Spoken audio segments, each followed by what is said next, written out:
au respect des règles de conduite. Alors, pour limiter ces accidents meurtriers, de nouvelles mesures ont été prises par les autorités. Quelques 300 radars intelligents seront bientôt installés sur nos routes. Ils ont été réceptionnés par la police et la gendarmerie. Leur portée est estimée entre 1200 et 1500 mètres. Zineb Messari.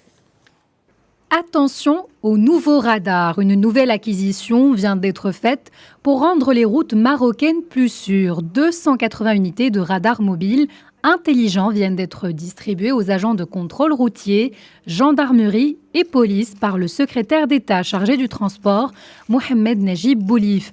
Des radars pouvant contrôler la vitesse, les voies interdites, le franchissement de la ligne continue et le non-respect du feu rouge.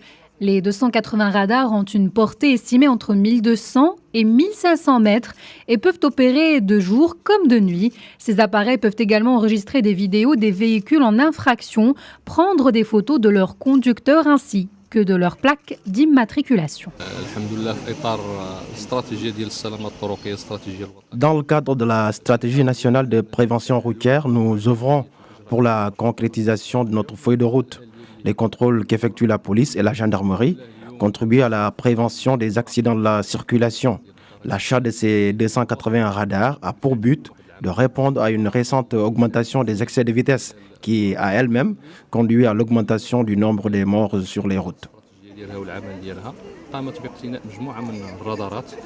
L'achat de ces radars s'inscrit dans le cadre d'une nouvelle opération de prévention des accidents ayant nécessité un investissement de 27 millions de dirhams au total.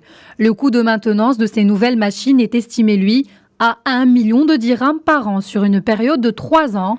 En 2018, le nombre des infractions liées à l'excès de vitesse relevées par radar fixe a atteint auprès des tribunaux du Royaume le nombre de 1 445 113. Selon la présidence du ministère public qui précise que dans 8 597 cas, il s'agit de délits. La 5e édition du Salon Halieutis se poursuit à Agadir. L'événement met à l'honneur les nouvelles technologies dans la pêche. C'est aussi une plateforme d'échange. L'Office national des pêches a renouvelé hier ses partenariats avec nombre d'institutions et ports français portant sur la commercialisation des produits de la pêche, la modernisation de la filière, la formation et l'innovation. L'ONP et France Agrimer, établissements publics français, ont procédé à la signature de leur plan d'action 2019-2020 qui définit la mise en œuvre de leur protocole de coopération. Il s'articule autour de 4 volets: l'organisationnel, la commercialisation, la modernisation et la restructuration. Restons toujours à Agadir. Le Centre national de coordination de recherche et de sauvetage en mer prend part à cette 5e édition du Salon Halieutis. Nous avons fait un tour dans le centre de ces hommes et femmes qui